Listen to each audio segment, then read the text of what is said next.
Right guys, the Berba stop, or your stop, because I want you to create your own stops. I'm giving you the principles. You can use the Berba stop to start with, and then you can progress into making your own. So I'm going to talk about the basic psychology of the stop and why I stop in this fashion or manner, some might say.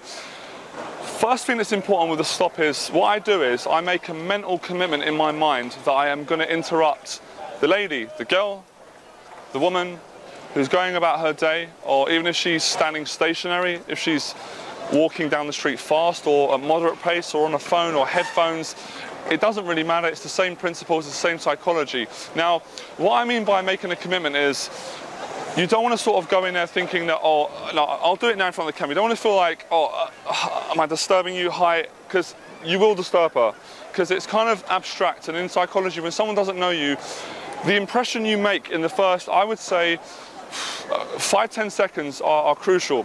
So that's why I'm saying I make the commitment in my head 100%. I want to stop this woman, I'm going to stop this girl, I think she's interesting, I'm going to go and give her a compliment or start a conversation. So what I do is, because I made the commitment 100% in my head, my body follows that, and that gives me good posturing, good body language, which I'll be talking about in the other video. If you want to reflect back to that video on body language, you can have a look at that, and that will show you more further depth. So it's that commitment, it's that mental commitment of going in and saying, no, I am going to stop 100%. And then it gives you that presence, and it lets the girl know that you're serious about what you're doing. And again, I don't want you guys to get too caught up in thinking, oh, I've got to be really serious, I've got to be like the Terminator and stop.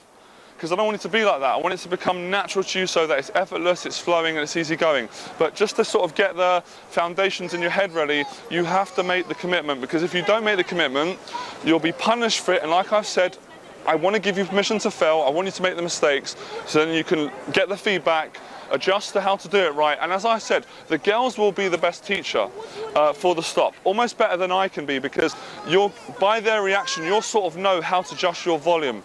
So make the commitment. The second thing I'm going to go over is the 3 keys of communication. So it's eye contact, it's smile, and it's vocal tonality. So the first thing, like I said, I make the commitment in my head, I'm going to stop. So then I've got my eyes, I've got my smile, and voice tone. So when you put all those things in together, you've got a pretty nice stop. So if I give you an example, you've got, hi, excuse me, can I just stop you and say, you're lovely? Can you feel that? You feel the energy from that? Again, you don't have to do it in the way I do it, but you take the principles. You might be more chilled, you might be like, hi, where are you from? You might do it that way. So it doesn't really matter as long as you're being yourself, but you definitely got to have those principles of the vocal tonality, the smile, you know, eye contact, and that commitment in your head. Trust me, it's all about that mental commitment, because I've done it thousands of times. I still make mistakes sometimes. I'm learning too.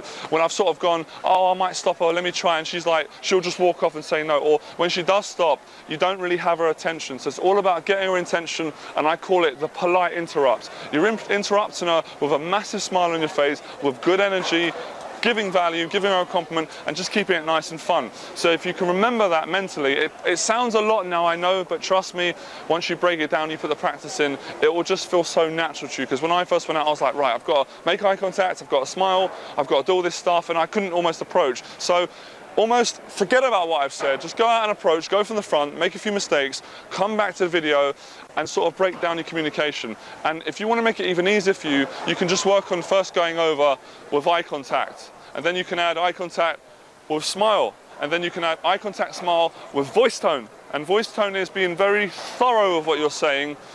You've got to be clear on the words. So if you mumble and say, oh, excuse me, she'll be like, what? I can't hear you. And then she can walk off or just be a bit agitated. So make sure you really get your words out correctly. And that's why I say use simple words until you get more advanced. So I use words like, hi, excuse me, can I just stop you and say, you're lovely? So all the words are, you know, it's not a routine, but it's just simple, you know, words I use that can communicate to the girl, it's cool, I'm a nice guy, I mean what I say, and get her attention.